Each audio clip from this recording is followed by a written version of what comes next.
So before I go ahead and style my hair, I just want to talk about wavy hair types and the products that I've used to style my naturally wavy hair. So I use a product line called DevaCurl. I have their shampoo and their conditioner here that I've been using now for a couple months. So I use these in combination with this serum. It came in a package of all three together.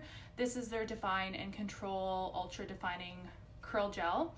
So I put this on with my towel damp hair. So I'm going to show you how to do that in just a second. And start in the lengths, mid hair shaft, and I like scrunch it up. You're not going to want to touch it to the roots because that can weigh your hair down and make it greasy. So I just scrunch it